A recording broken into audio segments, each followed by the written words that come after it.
తీసుకుంటారని అనుకుంటున్నాను. యెరూషలేము యొక్కయు క్షేమం కొరకు ప్రార్థన చేయుడి. యెరూషలేమా, నేను ప్రేమించు వారు వర్ధిల్లుదురు. నీ ప్రాకారంలో నెమ్మది కలుగును గాక, నీ నగరులలో క్షేమం ఉండును గాక. శ్రేష్ఠ లేఖన భాగంలో చిన్న ప్రార్థన చేసుకున్నాం. దక్షిణం పూర్ణ నమ్మదగి తండ్రి పూజ్యుడు ఆయన లేని కృపావాట్లు హృదయమాన్ని కదులు దేవాన్ని అనాది సంకల్పంలో జ్ఞాపకం ఉంచుకొని ప్రేమించి ప్రాణం పెట్టి రక్షణ బట్టి వందములు.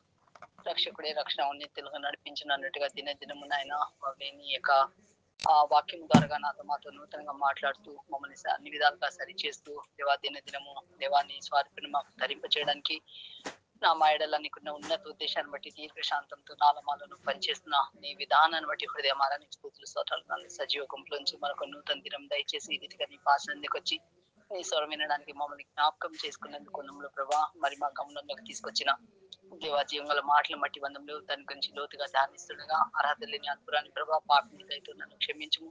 నీ అమూల్యమైన రక్తంతో కడిగి పవిత్రపరిచి శుద్ధీకరించుము. నీ మాటలు నా నోట ఉంచుము. నాతో మాతో నూతనంగా మాట్లాడు ప్రభా. నువ్వు మాట్లాడితే మాకు క్షేమం, నువ్వు మాట్లాడితే మాకు స్వస్థత, నువ్వు మాట్లాడితే మేము బాగుపడతాం ప్రభా. మానవుడి మాటలు పెడతాము తండ్రి, దయతో కనికరించు. ప్రియదేవా ఈ సమయంలో అందరికీ ఆశీర్వాదకరంగా కృప చూపించు. ప్రపంచంలో భయంకర పరిస్థితులు ఉన్నాయి ప్రభా, వీటన్నిటిని మేము బైబుల్ కోణంలో నీ దృష్టితో ఎలా చూడాలో నీ ఆత్మ సహాయం దయచేయమని దేవా నీ వాసనదికి నన్ను మమ్మల్ని పడేసుకుంటూ సమస్త మహిమ ఘనత ప్రభావాలు నీ పరిశుద్ధ నామానికి ఆరోపిస్తూ యేసు ప్రభు దివ్యమైన నామం కృతజ్ఞతాస్తుల కూర్చుని ప్రార్థనని పూజమైన పాలకు సమర్పించుకొని ప్రతి నాడు ప్రార్థించి అడిగి పెట్టుకున్న పరమ తండ్రి ఆమేన్.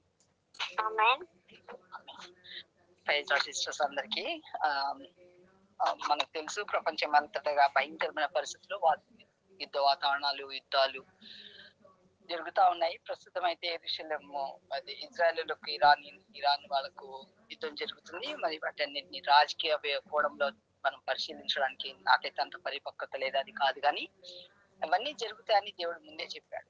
అయితే యెరూషలేము గురించి ప్రార్థించేవారు ఏమని ఇక్కడ యెరూషలేము యొక్క క్షేమం కొరకు ప్రార్థన చేయండి, అది ఆజ్ఞ. ప్రార్థనని నిజంగా దేవుడు మనకు ఒక ఆజ్ఞగా ఇచ్చాడు. ప్రార్థన మీరు మెలకుతో ఉండి ప్రార్థన చేయండి, మీరు శోధనలో పడకుండా ప్రార్థన చేయండి, మీరు ఎడతెగగా ప్రార్థన చేయండి, మీరు నిత్యము ప్రార్థన చేయండి, మీరు మీ గురించి ప్రార్థన చేయండి, మీ పిల్లల గురించి ప్రార్థన చేయండి, మీ సంఘం గురించి ప్రార్థన చేయండి. ఇవన్నీ కూడా వాక్యాలేనండి. ఇవన్నీ కూడా జీవంగల గ్రంథంలో ఉన్నాయి, మన సొంత భాష కాదు. నేను రిఫరెన్సెస్ తీసి చెప్పలేదు, కానీ ఇవన్నీ ఉన్నాయి. కావాలంటే రిఫరెన్సెస్ కూడా చెప్పమంటే చెప్తాను తర్వాత. అయితే యెరూషలేము గురించి కూడా ప్రార్థన చేయమని అది ఆజ్ఞ. అంటే దేవుడి యొక్క యెరూషలేము అంటే శాంతి సమాధానానికి స్థావరం, దేవుడి యొక్క నివాస స్థలం, దేవుడి యొక్క హెడ్ క్వార్టర్. మనకు ఆది కాండము 12:1-2 ఆది కాండము 12 అధ్యాయము ఆది కాండము 12 అధ్యాయము 1-2 ఎవరైనా తీసిన వాళ్ళంటే చదవచ్చు సిస్టర్. సంతోషం, నాకు ఇష్టమే. యెహోవా, నీవు లేచి నీ దేశం నుండి నీ బంధువుల యొక్క నుండి నీ తండ్రి ఇంటి నుండి బయలుదేరి నేను నీకు చూపించే దేశంలోకి వెళ్ళము. నిన్ను గొప్ప జన్మగా చేసి నిన్ను ఆశీర్వదించి నీ నామం గొప్ప చేయదును. నీవు ఆశీర్వాదముగా ఉండవు. నిన్ను ఆశీర్వదించే వారిని ఆశీర్వదించదను, నిన్ను దూషించే వారిని శపించదను. భూమి యొక్క సమస్త వంశములు నీ యందు ఆశీర్వదింపబడునని అబ్రహాముతో అంతా. Thank you sister. అక్కడితో చాలండి.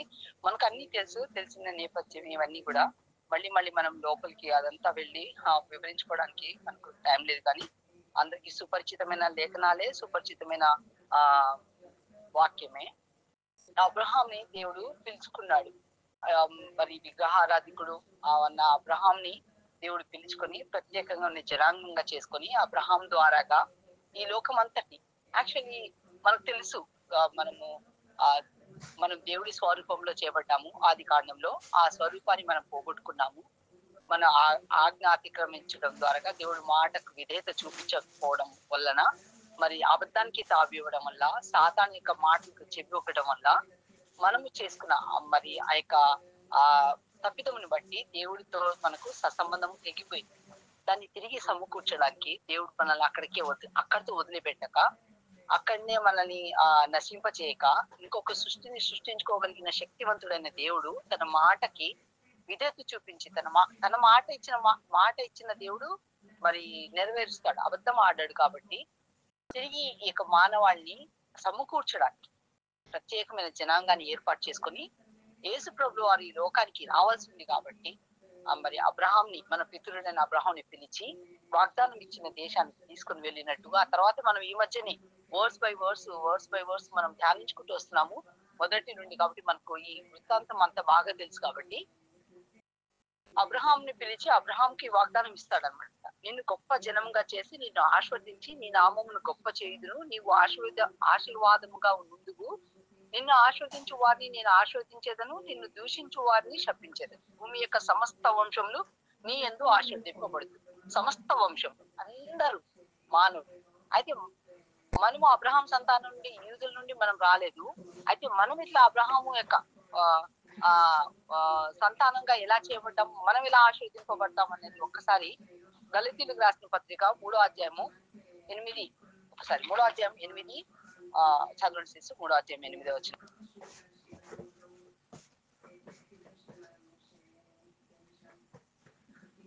దేవుడు విశ్వాసం మూలముగా అన్ని జనులను నీతిమంతులుగా తీర్చునని లేఖనము ముందుగా చూచి నీ యందు అన్ని జనులందరినూ ఆశీర్వదింపబడుదురు అని అబ్రహామునకు సువార్తను ముందుగా ప్రకటించాను. Thank you sister.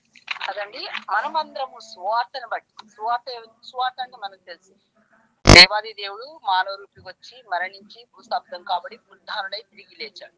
శిలువ కార్యం మహాటంగా మరి అక్కడ శిలువలో యెరూషలేములో అక్కడ జరుగుతూ కల్వరి కొండలో జరిగితే అదే శిలువ కార్యాన్ని విశ్వాసం ద్వారా మన హృదయంలో జరిగించాడు.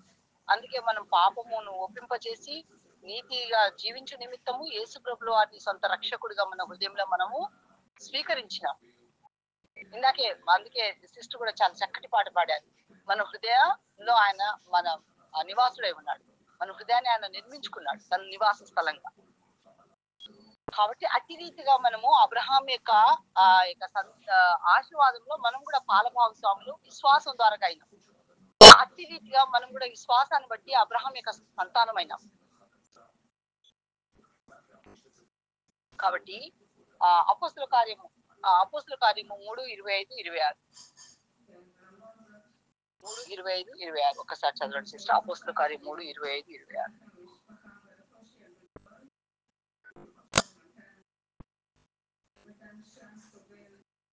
ఆ ప్రవక్తలకును దేవుడు అబ్రహాముతో నీ సంతానమందు భూలోక వంశంలన్నీ ఆశీర్వదింపబడునని చెప్పి మీ పితరులతో చేసిన నిబంధనకును మీరు వారసులై ఉన్నారు. దేవుడు తన సేవకును పుట్టించి మీలో ప్రతి వాణిని వాని దుష్టత్వం నుండి మళ్లించుట వలన మిమ్మల్ని ఆశీర్వదించుటకు ఆయనను మొదట మీ యొద్దకు పంపానని చెప్పాను. Thank you sister. కదండి, అదండి మరి మనం ఎలా మీ సంతానము నందు భూలోక వంశంలో అన్ని ఆశీర్వదింపబడినని చెప్పి మీ పితరులతో చేసిన నిబంధనలు మీరు వారసులై ఉన్నారు. దేవుడు తన సేవకును పుట్టించి మీలో ప్రతి వాని దుష్టత్వం నుండి మళ్లించుట వలన మిమ్మల్ని ఆశీర్వదించుటకు ఆయనను మొదట మీ యొద్దకు పంపింది. నిజమైన ఆశీర్వాదం ఏంటంటే మన దుష్ట మార్గం నుండి మళ్ళీ సన్మార్గంలో, సత్య మార్గంలో యేసు ప్రభువు వారు చెప్పారు కదా, నేనే సత్యమును జీవమును మార్గంనని. ఆ మార్గాన్ని అంగీకరించడమే నిజమైన ఆశీర్వాదం. ఆ ఆశీర్వాదం ఇహపరక సకల ఆశీర్వాదం క్రీస్తులో మనకు అనుగ్రహించబడి ఉన్నదని ఎఫెసీ రాసిన పత్రికలో కూడా మనకు ఒకసారి జ్ఞాపకం చేయబడి ఉంది.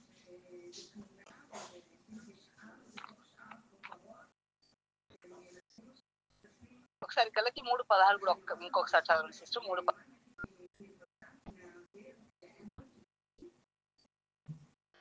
అబ్రహామునకు అతని సంతానమునకును వాగ్దానము చేయబడెను. ఆయన అనేకులను గూర్చి అన్నట్టు సంతానమునకును అని చెప్పక ఒకని గూర్చి అన్నట్టే నీ సంతానమునకును అనెను. ఆ సంతానము క్రీస్తు. Thank you sister. కదండి, క్రీస్తు వలన మనం అందరం కూడా అబ్రహాము సంతానము అనబడ్డాం. అబ్రహాము ద్వారాగా మనం కూడా ఆశీర్వదింపబడ్డాం. అందుకే మనము అయితే ఇప్పుడు చాలా మంది ఏమంటారంటే, ఇప్పుడు ఎందరైతే క్రీస్తును అంగీకరించారో వాళ్ళు మాత్రమే నిజమైన అబ్రహాం సంతానం. మిగతా వాళ్ళు కారు, అంటే యూదులకి మరి సంఘానికి ఏ సంబంధం లేదు. ఇప్పుడు ప్రస్తుతం యెరూషలేముకి మరి ఈ చర్చికి ఏం సంబంధం లేదని అంటారు. అయితే అది కాదు. మనము ఒక్కసారి రోమాపత్రిక 11 చదువుతారా సిస్టర్? రోమాపత్రిక 11వ అధ్యాయం ప్లీజ్.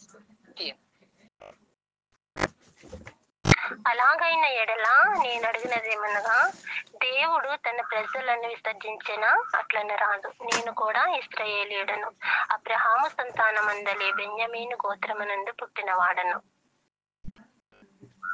చదవాలి. చాలా చాలా కాన్సన్ట్రేషన్ వినండి సిస్టర్. ఇక్కడ చాలా లోతైన మర్మం ఉంటుంది. మీరు వినడం వల్ల, నేను కొన్ని వచనాలు మాత్రమే చెప్తాను, కానీ వినడం వల్ల మనకు అర్థమవుతుంది. చాలా మంది అనుకుంటారు సంఘము రీప్లేస్ చేయబడింది అంటే ఇంకా యూదులకి సంఘానికి సంబంధం లేదు అన్నదానికి పౌలు ఇక్కడ చెప్తున్న దానికి మనము అర్థం చేసుకోవాలి. మనం ఇప్పుడు ఎందుకు యెరూషలేము పట్ల మనకి ఎందుకు ఆసక్తి, ఎందుకు ప్రార్థించాలి అది మనం అని అర్థం చేసుకోవడం కోసం ఇదంతా చెప్తున్నాను. Please sister carry. తాను ముందరిగిన తన ప్రజలను దేవుడు విసర్జింపలేదు. ఏలియాను గూర్చిన భాగంలో లేఖనం చెప్పినది మీరెరుగరా? ప్రభువా, వారు నీ ప్రవక్తలను చంపిరి, నీ బలిపీఠములను పడగొట్టిరి, నేనొక్కడనే మిగిలి ఉన్నాను, నా ప్రాణం దియ్యజూస్తున్నారు అని ఇశ్రాయేలీయులకు విరోధముగా దేవుని ఎదుట అతడు వాదించుచున్నాడు. అయితే దేవోక్తి అతనితో ఏమి చెప్పుచున్నది? బయలునకు మోకాళ్ళూనని 7,000 మంది పురుషులను నేను శేషముగా నిలుచుకొని ఉన్నాను. అలాగుననే అప్పటి కాలమందు సైతము కృప యొక్క ఏర్పాటు చొప్పున శేషము మిగిలి ఉన్నది. అది కృపచేతనైన ఎడల ఇకను క్రియల మూలమైనది కాదు, కాని ఎడల కృప ఇకను కృప కాకపోవును. అలాగైనా ఏమవును? ఇశ్రాయేలు వెతుకున్నది ఏదో అది వారికి దొరకలేదు, ఏర్పాటు నందిన వారికి అది దొరికెను. దక్కిన వారు కఠిన చిత్తులైరి. ఇందు విషయమై నేటి వరకు దేవుడు వారికి నిద్రమత్తు గల మనస్సును, చూడలేని కన్నులను, వినలేని చెవులను ఇచ్చి ఉన్నాడని వ్రాయబడి ఉన్నది.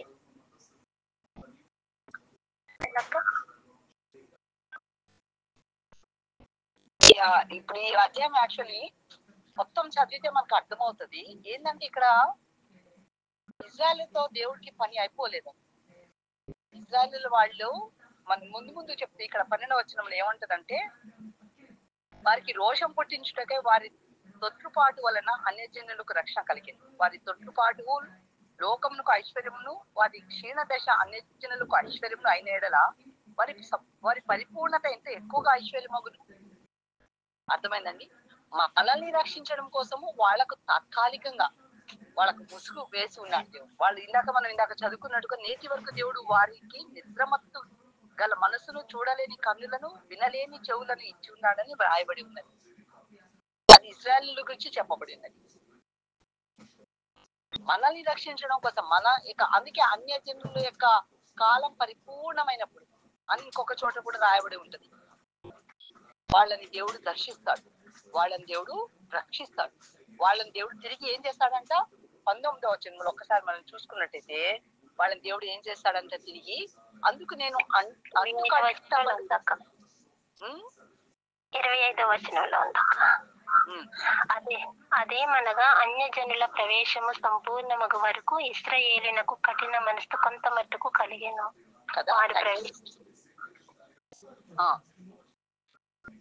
అది కాబట్టి మనకు కొంత మట్టికి, అందుకే 11వ అధ్యాయం చదివితే మనకు అర్థమవుతుంది. అందుకే మనం ప్రార్థన చేసేటప్పుడు కూడా మనం ఆ లేఖనపు వెలుగులో ప్రార్థన చేయాలి. అయ్యో వాళ్ళని రక్షించయ్యా, వాళ్ళని కాపాడాయా అంటే కాపాడతాడు. దేవుడు సార్వభౌమాధికారి. దేవుడికి తెలియకుండానే యుద్ధాలు జరగట్లేదు, దేవుడికి తెలియకుండానే ఏం జరగట్లేదు, ఇలా జరగవలసి ఉంది.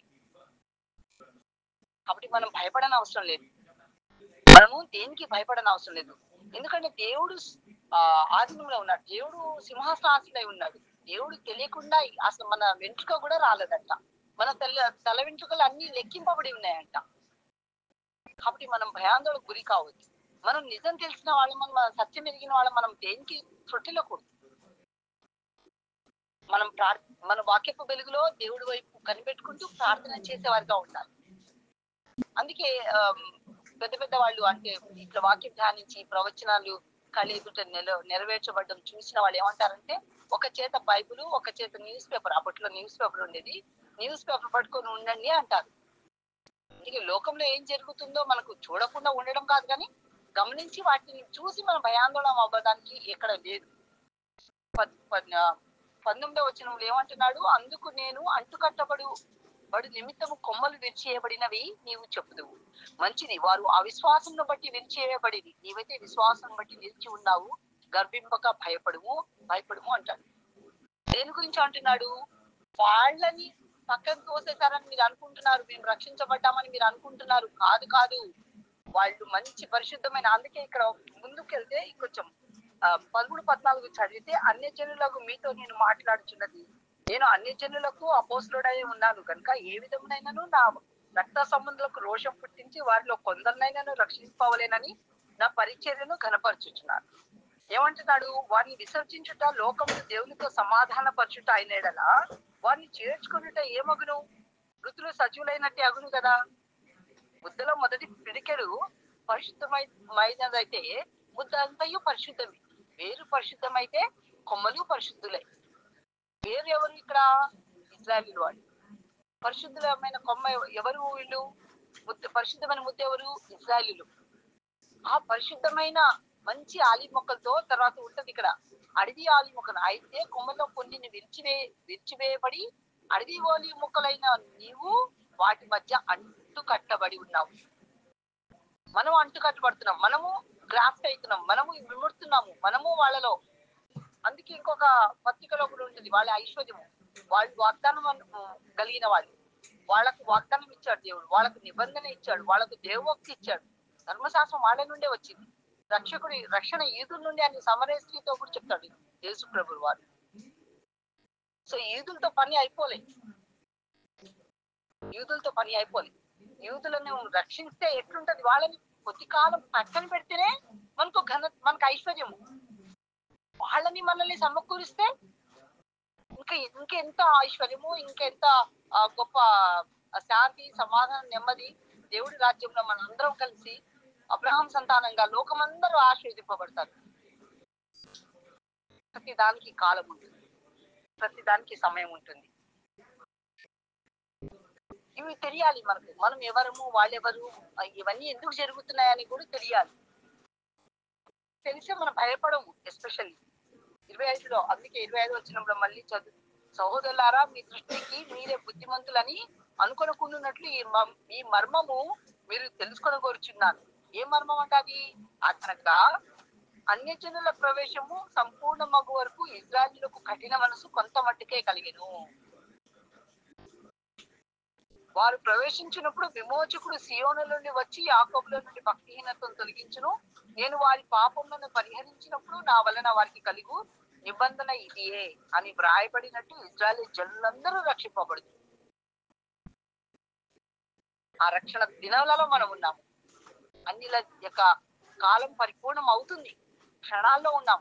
కృపకాలం, అందుకే అంటారు కదా చాలా మంది, కృప ఉన్నప్పుడే, సమయం ఉన్నప్పుడే, వాక్య లేఖనాలు ఉన్నప్పుడే, పరిశుద్ధాత్మ దేవుడు మనకు బోధిస్తున్నప్పుడే మనం మారు మనసు పొంది రక్షించబడినవలసిన వాళ్ళం ఉన్నాము. రక్షించబడ్డ మనము సరి చేసుకోవాల్సిన వాళ్ళం ఉన్నాము. ఈ లోకం ప్రయాస కోసం కాదు, మనము దేవుడి యొక్క సంపూర్ణ స్థితి, దేవుడి యొక్క రూపము, దేవుడి పరిశుద్ధత, దేవుడి రాజ్యంలో ఉన్న నిమిత్తము. అలానే దేవుడి రాజ్యంలో చేరువంత వరకు మనం నిర్లక్ష్యం చేసే వారం కాము. ఇంకా చీకట్లో ఉన్న వాళ్ళని వెలుగులో మరి నడిపించే వారిగా, ఆ వెలుగుని ప్రజ్వలింపజేసే వారిగా, ఇందుక సిస్టర్ ప్రార్థన చేసినట్టుగా ఆ జీవమును మనము ఇతరులకు పంచేవారిగా ఉన్నాం.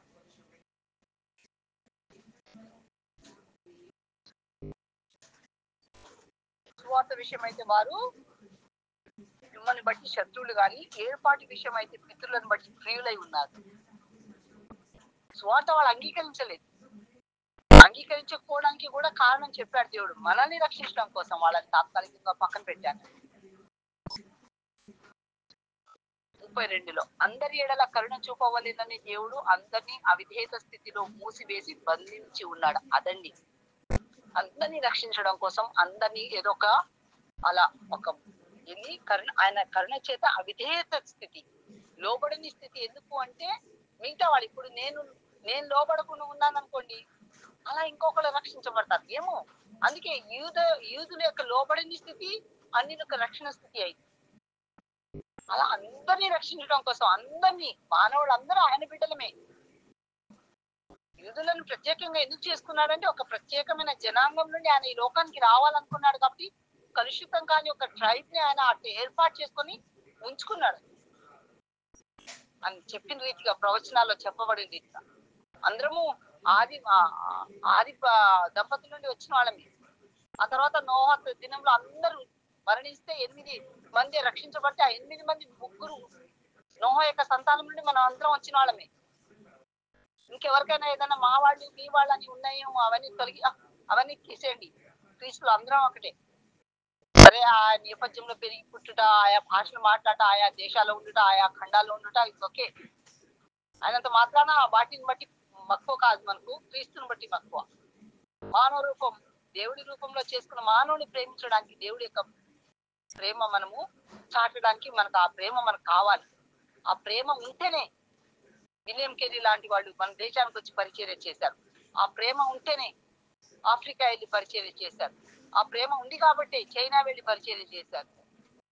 ప్రేమ ఉంటేనే నశిస్తున్న ఆత్మ పట్ల మనకు భారం కలుగుతుంది. ప్రేమ మన వాళ్ళ మీద ఉండకూడదు మనకు, అంటే మన ఇన్ ద సెన్స్ అలాంటి ఆ యొక్క కొద్దిగానే ఉండకూడదు ప్రేమ. తర్వాత వచ్చేసి 36వ వచనంలో ఏమంటాడు, ఆయన మూలములను, ఆయన ద్వారను, ఆయన నిమిత్తమును సమస్తం కలిగి ఉన్నవి, యుగముల వరకు ఆయనకు మహిమ కలుగును గాక. ఆమేన్. ఆయన అంటే ఇక్కడ క్రీస్తు ప్రభులు వారు, యేసు ప్రభులు వారు. కాబట్టి యెరూషలేము క్షేమము కోరుకునే వాళ్ళు, నిన్ను ఆశీర్వదించే వాళ్ళని నేను ఆశీర్వదిస్తాను, నిన్ను శపించే వాళ్ళని నేను శపిస్తా అంటాడు. కాబట్టి మనము యెరూషలేము క్షేమం కొరకు ప్రార్థించవలసి ఉన్నాం. యెరూషలేము యొక్క క్షేమము మనము సంఘము క్షేమము అంటే నిత్యత్వంలో ఉండే యెరూషలేము, దాన్ని ముట్టుకోవట్లేదండి. నిత్యత్వంలో యెరూషలేము అది వేరు. ఈ యెరూషలేము ప్రస్తుతం ఇప్పుడు ఈ యెరూషలేములో 3వ మందిరం కట్టబడాలి. నేను ఇంకా ప్రవచనాలు అంతా చెప్పేంత వెళ్ళట్లేదు. మీకు ఎవరికైనా అవగాహన ఉందో లేదో, నేను జనరల్ గా ఒక క్యాజువల్ గా ఏం చెప్తున్నానంటే, ఇప్పుడు ఏం జరుగుతుంది అంటే యాక్చువల్లీ ఇప్పుడు మనకు లేఖనాలు చెప్పిన అందుకే ఒక్కసారి మత్తయి సువార్త ఒక్కసారి మత్తయి సువార్త తీయండి. 24 అధ్యాయం మత్తయి సువార్త 24.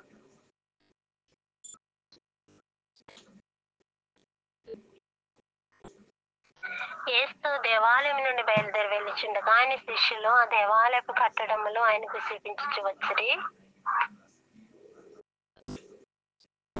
కరెక్టే చదువుతున్నాను. అందుకైనా మీరు ఇవన్నీ చూస్తున్నారు కదా, రాతి మీద రాయి ఒకటైనను ఇక్కడ నిలిచి ఉండకుండా పడద్రోయబడునని మీతో నిత్యముగా చెప్తున్నానని వారితో నేను. ఆయన ఒలీవ కొండ మీద కూర్చుని ఉన్నప్పుడు శిష్యులు ఆయన యొద్దకు ఏకాంతంగా వచ్చి, ఇవి ఎప్పుడు జరుగునో మీరు అక్కడకును యుగ సమాప్తికి నీ సూచనలు ఏవి మాతో చెప్పమనగా యేసు వారితో ఇట్లనెను. ఆపుదాం కొద్దిసేపు. దేవాలయము ఎప్పుడు కట్టబడింది? యేసు ప్రభువు పుట్టిన దినంలో రోమా వాళ్ళు కట్టారు. చరిత్ర అంతకుముందు తెలుసు, బబిలోనికి మనం వాళ్ళు ఎట్లా వెళ్ళిపోయారు, తర్వాత అక్కడి నుంచి రావడం వల్ల దేవాలయం కట్టబడిందని. ఆ తర్వాత ఆ దేవాలయాన్ని 2 సార్లు మరమ్మతులు చేసినట్టుగా నెహెమ్యా ఇజ్రాయెల్లో మనం చదువుకున్నాం. ఆ తర్వాత యేసు ప్రభువు చనిపోయిన తర్వాత ఆ దేవాలయం ఎట్లా కుప్పకూలిపోయింది, ఇప్పుడు ఈ వెస్టర్న్ వాల్ నుండి ఎట్లా ఆరాధిస్తున్నారు, ఆ దేవాలయం దగ్గర ఏం కట్టబడింది, ఆ యొక్క ప్లేస్ ని ఆక్యుపై చేసుకోవడానికి ఎంత ప్రయత్నం జరుగుతుంది అని మనం చూస్తున్నాం. ఆ తర్వాత దేవుడు అలా చెప్పుకుంటూ పోతే ఏం చెప్తాడంటే, కాబట్టి చాలా మీరు మోసపోకండి. ఎవడును మిమ్మల్ని 4వ మాట యేసు వార్త ఇట్లా అండి, ఎవడు మిమ్మల్ని మోసపరచకుండా చూసుకోనండి. జాగ్రత్త సుమి. ఈ మాటని నిజంగా అందరూ అండర్లైన్ చేసుకోవాలి. ఎందుకంటే సాతానుడు ఎంతో కుయుక్తి కలిగినాడు, మోసగాడు, అబద్ధికుడు, అంతకుడు వాడు ఆది నుండి. పాపం లేని లోకంలో చక్కగా దేవుడితో సాహసం కలిగిన దంపతులనే మోసం చేశాడు. ఇప్పుడు పాపం ఎంత పండి ఉన్నదంటే, పాపం ఎంత కనబడుతుందంటే, ఎక్కడ మంటే అక్కడ ఏది చెప్తే అది వినేసి నమ్మేసి మోసపోయేవాడు లేకపోలేదు. జాగ్రత్త, దేవుడు హెచ్చరిస్తున్నాడు. ఆ మాట అందరూ అండర్లైన్ చేసుకోండి. ఎందుకంటే నమ్మిన వాళ్ళని సహితం మోసపుచ్చడానికి గర్జించి సింహం వల్లే సాతానుడు మన వెనకాలే ఉంటాడంట. కాబట్టి వేరే సంఘస్థుల వల్ల మనం ఎప్పటికప్పుడు లేఖనాలు మన సొంతంగా మనం గ్యారంటీగా ధ్యానించుకోవాలి. ఎందుకంటే సాతానుడు ఏమో దయ్యాలు రూపంలో ఆ రూపంలో ఈ రూపంలో రాడు. వాడు వెలుగు దూత వేషం వేసుకొని వస్తాడు. ఎలా వస్తాడు అంటే యాక్చువల్లీ అంతిమ క్రీస్తు విరోధి అంటాము. విరోధి అంటే క్రీస్తుకి వ్యతిరేకంగా పనిచేసేది కాదు. యాక్చువల్ అక్కడ అది క్రీస్తుని రీప్లేస్ చేయడం, కాపీ పేస్ట్ అంటారు చూడండి. అట్లా క్రీస్తు కార్యంలో చేస్తున్నట్టుంటాడు. లోకానికి శాంతిని, సమాధానాన్ని, నెమ్మదినిచ్చేవాడిగా ఉంటాడు. చాలా తీయగా మాట్లాడతాడంట. ఆయన మాటలకి వాక్యం చెప్తుంది, ఆయన మాటలకి ఆయన వెంటనే వెళ్తాడంట అందరూ. కాబట్టి మనం మోసపోయాం కొంపతీసి. జాగ్రత్త సుమి, మనకు తెలియాలి. కాబట్టి దేవుడు ఏమంటున్నాడు, ఇదంతా మనకి ఆ 24వ అధ్యాయంలో మొత్తము చాలా స్పష్టంగా ఉంటది. వాళ్ళు మీరు ఒక నిమిషం, ఇక్కడ అంజూరపు చెట్టుని చూచి 32వ వచనము, అంజూరపు చెట్టుని చూచి ఒక ఉపమానం నేర్చుకున్నది. అంజూరపు కొమ్మలు లేతై చిగురించినప్పుడు వసంతకాలం ఇక సమీపంగా ఉన్నదని మీకు తెలియదు. దేవుడు దేని గురించి చెప్తున్నాడంటే, యూదా వాళ్ళందరూ యేసు ప్రభుని మరి ఆ సిలువేసిన తర్వాత రోమా యొక్క పరిపాలనలో అందరు చెదిరిపోయినట్టు, ప్రపంచమంతంగా చెదిరిపోయినట్టు. దేవుడు 24వ అధ్యాయం మళ్ళీ చదువుకోవచ్చు, మనకు టైం లేక మొత్తం చదవట్లేదు, కానీ చెదిరిపోతారు ప్రపంచవ్యాప్తంగా. ఆ యొక్క ఇజ్రాయెల్ దేశంలో అసలు ఇంత పచ్చని గడ్డి కూడా మొలియకుండా ఉండిపోయిందంట, చరిత్ర చెప్తుంది. సైంటిస్ట్ వెళ్ళి సర్వే చేసి అది ఇన్వెస్టిగేషన్ చేసి పరిశోధించినప్పుడు ఇక్కడ ఏ మానవుడు కూడా జీవించడు, గట్టి కూడా మొలవదు అని చెప్పాడంట. కానీ దేవుడు మహాకృపను బట్టి, దేవుడు వాగ్దానం ఇచ్చిన వాడు. చాలా లేఖనాలు ఉన్నాయండి. ఎజికియల్లో అంటాడు దేవుడు, పర్వతానికి నేను ఆజ్ఞ ఇస్తాను, నేను సముద్రాన్ని, నేను నదులకు ఆజ్ఞ ఇస్తాను, నా ప్రజలు వస్తారు, మీరు ఫలించాలి, మీరు మీరు నిండా నదులు ప్రవహించాలి అని చెప్తాడు. టైం లేక నిజంగా అంత వాళ్ళతో ఏమీ అయిపోలేదు, వాళ్ళకి ఏమి పర్లేదు. ఇప్పుడు వాళ్ళు చాలా మంది అంటారు ఇజ్రాయెల్కు మనకి ఏం సంబంధం లేదని. అయిపోలేదండి. ఇందాక మన లేఖనంలో చెప్పినట్టుగా వాళ్ళని తాత్కాలికంగా మరి వాళ్ళని పక్కన పెడితే మనకు ఆశీర్వాదం అయితే, వాళ్ళతో మనల్ని సమకూరిస్తే ఇంకా గొప్ప ఆశీర్వాదం, గొప్ప మహిమతో భూమి దేవుడి యొక్క మహిమతో భూమి నిండబడుతుంది. కాబట్టి ఆ రీతిగా ఎక్కడెక్కడో చెదిరిపోయిన యూదులందరూ కూడా గ్యాదర్ అయ్యి ఒక దేశంగా ఏర్పడింది. చుట్టుపక్కల ఉన్న వాళ్ళకి ఏంటంటే అది మొన్న వచ్చింది, మా దేశాన్ని ఆక్యుపై చేసుకుంది, మా ప్రాంతం ఆక్యుపై చేసుకుంది, మా ప్లేస్ ఆక్యుపై చేసుకుంది, మా భూమిని ఆక్రమించుకుంది అని చెప్తారు. కానీ అది మనం బైబిల్ చదివిన మన అందరికీ తెలుసు వాళ్ళు ఎప్పటి నుండి ఉన్న వాళ్ళు. శత్రు దేశాల మధ్య ఉన్నా కూడా ఉండగలుగుతుందంటే దేవుడు ఉనికి ప్రపంచానికి దేవుడు ఆ యొక్క చిన్ని దేశం ద్వారా చెప్తున్నాడు. ఇకనైనా నిజ దేవుని తెలుసుకుంటారు.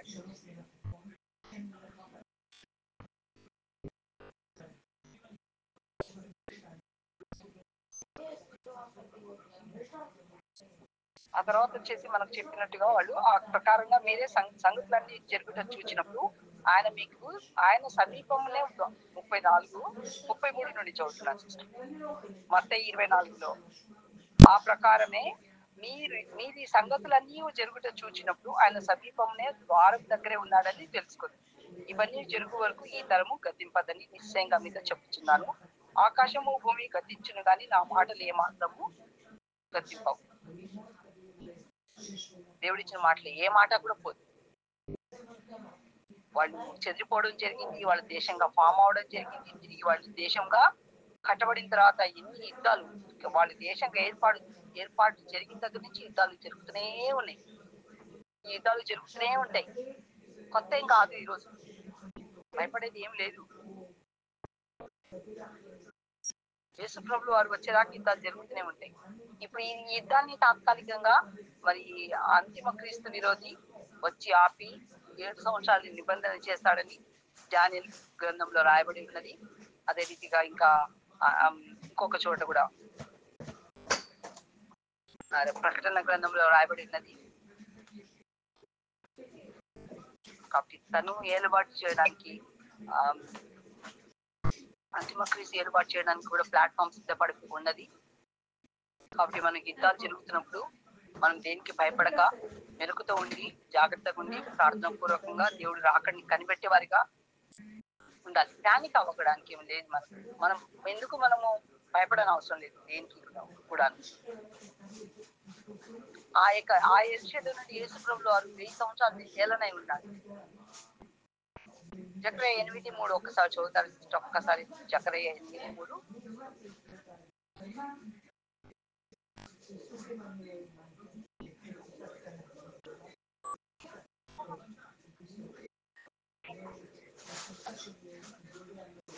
యెహోవా సెలవిచ్చినదేమనగా, నేను సీయోను నద్దను మరలా వచ్చి యెరూషలేములో నివాసము చేతును. సత్యమును అనుసరించు పురమనియు సైన్యములకు అధిపతి యెహోవా పర్వతము పరిశుద్ధ పర్వతమనియు పేర్లు పెట్టబడును. సిస్టర్ అక్కడి నుంచి వెళ్తాను సియోను నుండి. ఒక్క నిమిషం సిస్టర్, నేను ఎక్కడ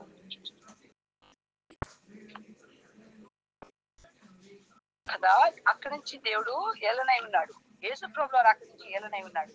ఇవన్నీ కూడా మాయమైపోతాయి. ఇవన్నీ కూడా కుదురు పడిపోతాయి. ఇవన్నీ కూడా చక్కబెట్టబడతాయండి. ఏమి కంగారు లేదు.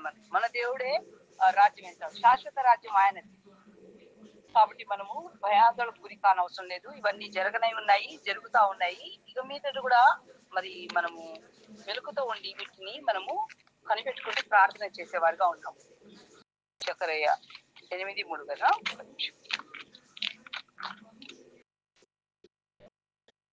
యెహోవా సెలవిచ్చినది ఏమనగా, నేను సీయోను నద్దకు మరలా వచ్చి యెరూషలేములో నివాసం చేసి సత్యమును అనుసరించు పురమనియు సైన్యములకు అధిపతి యెహోవా పర్వతమని పరిశుద్ధ పర్వతమనియు పేర్లు పెట్టబడు.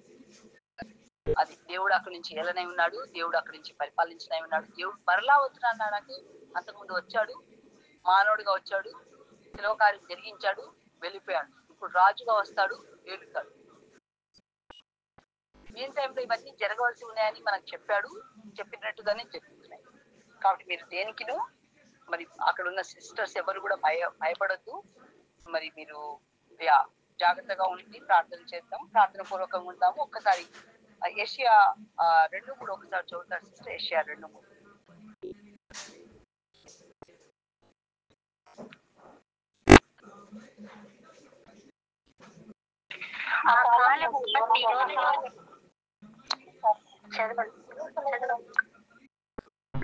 ఆ కాలంలో శివాకాలం ధర్మశాస్త్రము యెరూషలేములో నుండి యెహోవా వాక్కు బయలుదేరి జనములు గుంపులు గుంపులుగా వచ్చి యాకోబు దేవుని మందిరమునకు యెహోవా పర్వతమునకు మనం వెళ్ళడం రండి. ఆయన తన మార్గముల విషయమై మనకు బోధించును. మనం ఆయన త్రోవలలో నడతము అని చెప్పుకుంది.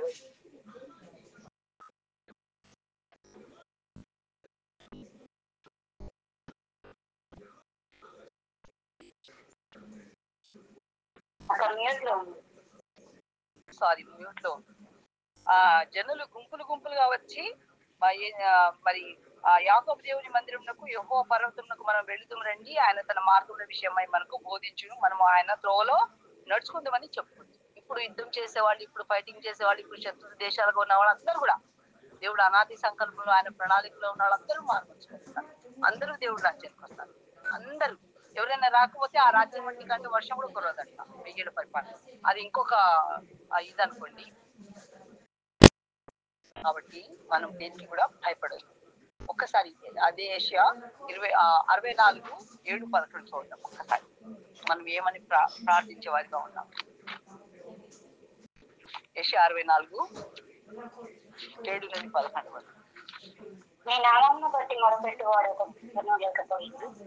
నిన్ను ఆధారం చేసుకుంటపై తను తాను ప్రోత్సాహపరుచుకుని వాడు. నీవు మాకు ముఖము చాటు చేసుకుంటుంది. మా దోషముల చేత నీవు మమ్మల్ని కరిగించి ఉన్నావు. యెహోవా, నీవే మాకు తండ్రి. మేము చిగటమన్ను, నీవు మాకు కుమ్మరివాడు. మేమందరము నీ చేతి పని ఉన్నాము. యెహోవా, అత్యధికంగా కోపపడకుము. మేము చేసిన దోషములను నిత్యము జ్ఞాపకం చేసుకుంటున్నాము. చిత్తగించుము, చూడుము, దయచేయము. మేమందరము నీ ప్రజలమే కదా. నీ పరిశుద్ధ పట్టణంలో వీటి భూములాయి, సియోను బీడాయిను, యెరూషలేము పాడాయి. మా పితరులు నిన్ను కీర్తించుచుండిన మా పరిశుద్ధ మందిరము, మా శృంగారమైన మందిరము అగ్ని పాలాయి. మాకు మనోహరములైనవన్నీ నాశనం అయిపోయాయి.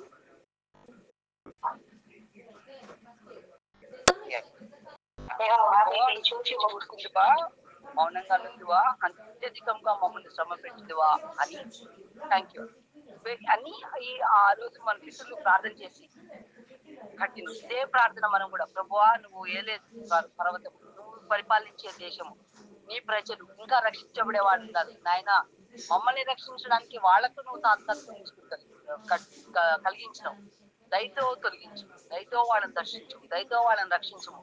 ఆ మంచి ఆది మొక్కలతో మమ్మల్ని కూడా అంటకట్టు, నీ పరిపూర్ణ మహిమ చూసే వాక్యం మాకు దయచేయము. యెరూషలేము క్షేమం కొరకు మనం ప్రార్థిస్తాం, మనం కూడా వర్ధిల్లుతాం. ఆ సత్యపు వాక్యపు వెలుగులో మనం ప్రార్థించేవారిగా ఉండాలి.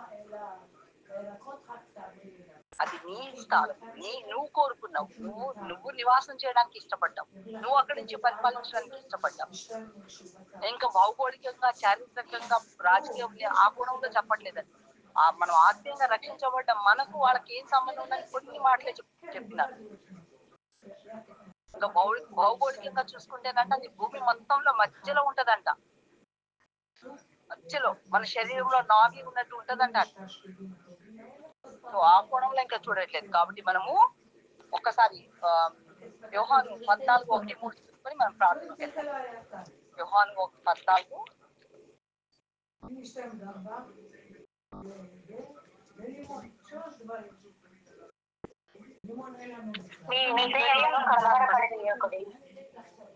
దేవుని యందు విశ్వాసం ఉంచుచున్నాడు, నా యందును విశ్వాసం ఉంచుడి. నా తండ్రి ఇంట అనేక నివాసములు కలదు, లేని ఎడల మీతో చెప్పుదు. మీకు స్థలం సిద్ధపరచ వెళ్ళుచున్నాను.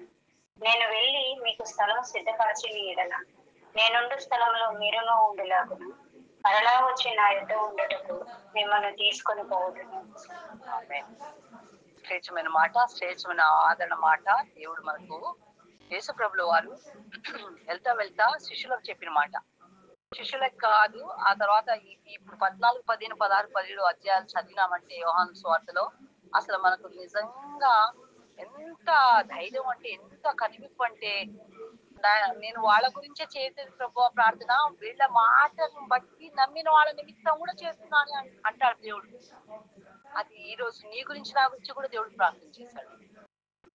మళ్ళీ ఇంకొక మాట అంటాడు, ఇంకా ఇక్కడ ఎవరికైనా గుర్తుంటే చెప్పండి ఆ రిఫరెన్సెస్. ఇంకో మాట అంటాడు, వీళ్ళు లోకంలో ఉన్నారు, వీళ్ళని లోకం నుండి తీసేయమని కాదు కానీ లోక దుష్టతని కాపాడమని ప్రార్థిస్తున్నా అంటాడు. ఎవరికైనా గుర్తుందండి ఆ రిఫరెన్స్?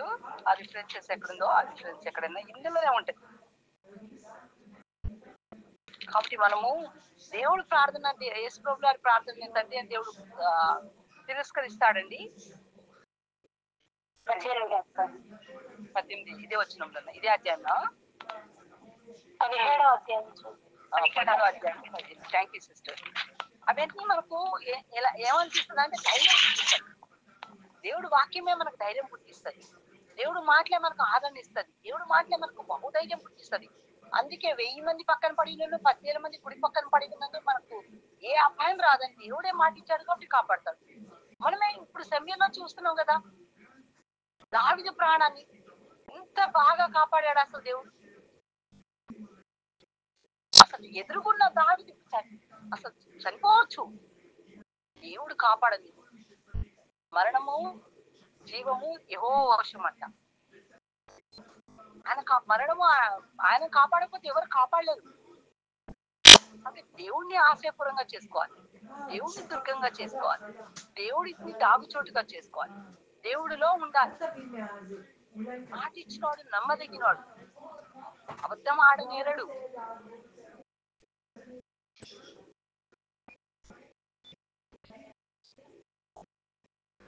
అందుకే 17వ అధ్యాయం, అసలు ఈ అధ్యాయం చదివినప్పుడు మనకు నిజంగా అనిపిస్తుంది, మనం దేవుడి రాజ్యంలో ఉన్నామబ్బా. ఒక మాట చెప్పాలంటే ఆయన పరిపాలనలో ఉన్నాము, ఆయన ఆజ్ఞలో, ఆయన సర్వాధికారం కింద ఉన్నాం మనం. ఈ అన్ని లోకాలన్నీ ఆయన వశంలో ఉన్నాయి. ఏమి అవదు మనకు, ఏమి అవదు. ఆయన చిత్తం లేని ఏం అవదు.